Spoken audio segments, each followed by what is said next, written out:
Hello, my name is Monte, and this is my 1986 Monte Carlo SS. I bought it February 24th of 2018, and I've slowly been piecing it together ever since.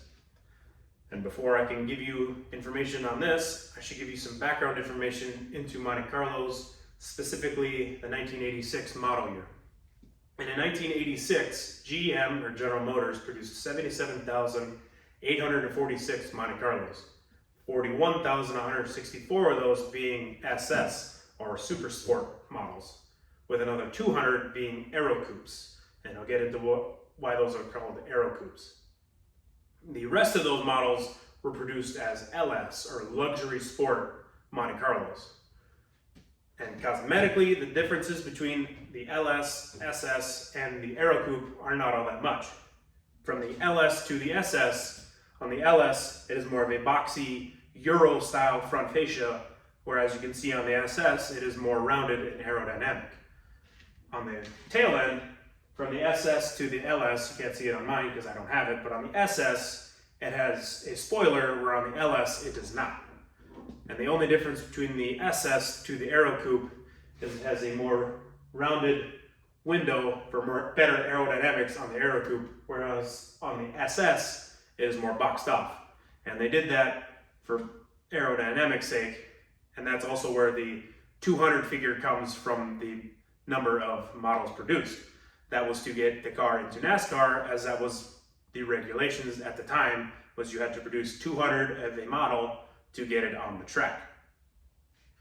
Drivetrain wise, they are somewhat different between the LS and the SS and Aero Coupe. The SS and Aero Coupe are the same, and they all share the same transmission, which is a 200R4 transmission, which is a 4-speed automatic. But from the LS had a 262 cubic inch or 4.3 liter V6 Chevy. The SS and the Aero Coupe both came with a 305 cubic inch or 5.0 liter V8, putting out around 180 horsepower. This does not have that. This has a 400 cubic inch, or technically a 406 cubic inch small block V8. And I'll get into why I say 406, because it's based off of a 400 cubic inch base. And the differences between the 305 and the 400 is, on the 305, it had a 3.736 inch bore. And that is the diameter of how big the bore is in one cylinder. The stroke of that motor was 3.480. That's how far the piston goes up and down in the cylinder. On the 400, it had a 4.125 diameter bore, so significantly more. And it had a 3.750 inch stroke, again, how far the piston goes up and down, making that 400 cubic inches. Now this, like I said, was a 406.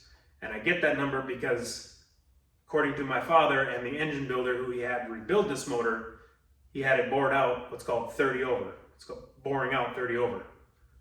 And that means that the bore of the engine, each cylinder, was overbored 30 thousandths, effectively making the bore 4.155 inches. Making it 406. The horsepower on these can range between 225 to 270. That's a difference from the 305 making 180. And I give that a range because it not only changed from year to year of the 400, but it also, I'm not running it as a stock configuration with stock exhaust manifolds or a stock carburetor. I'm running performance stuff, so that makes it a higher horsepower. And the only way to really check that is to put it on what's called a dyno, where you can test horsepower and torque output.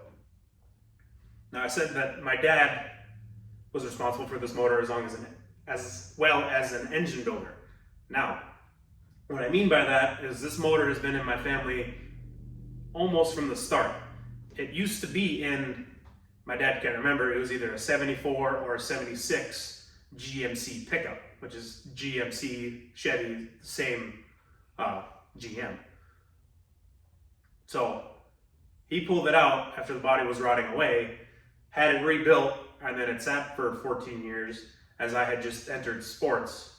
So 14 years ago, he had it rebuilt, just rephrasing, and it sat ever since. But 2 years ago, I got a hold of it from him because it was just sitting, collecting dust, and he had no plans for it. So I picked it up. It had seized up at this point because it hadn't been ran. And I threw automatic transmission fluid down, which helps kind of break everything loose and free everything up. Got it freed up, stabbed it into the car, and it now runs like a top. Other than the carburetor issues, but I'm not going to get into that. That's a whole other can of worms. As I stated earlier, Monte Carlos all came with 200 R4s, 4-speed automatics. This does not have that. This has what is known as a Turbo 400, which is a 3-speed automatic. And if you're wondering why I have that, it's because I bought this car as a roller, which means no engine, no transmission. All that stock stuff was missing, and I had to source a transmission. And I sourced this transmission via Marketplace, bought it from a guy. It's what I could afford at the time, and it works. I'm not really worried about overdrive or fuel economy. I'm just worried about horsepower. And that basically is the only differences between an SS stock car and mine. Bigger engine, beefier transmission. Turbo 400s are beefier than 200 R4s. They're more fragile, which I need for something like this. And that's basically it. But it runs, it drives, it stops. It still needs its kinks worked out. It leaks. It's a project car. The old saying, it's a Chevy. If there's oil in it, there's oil under it. It's fine. I'll fix those eventually. But for now, I hope you enjoyed. I hope you maybe learned a little something about Monte Carlos. Maybe if you want to buy one. They're kind of, I wouldn't say becoming short supply, but a lot of dirt trackers use them. So you don't see as many out on the road. So you should maybe buy one. It'd be kind of fun to see more out on the road instead of on dirt. And I mean, they produce 41,000 of them. You should be able to find one fairly easily in decent condition. But I will now try to leave you on the sounds of my people. It hasn't started in a while, so this could be interesting.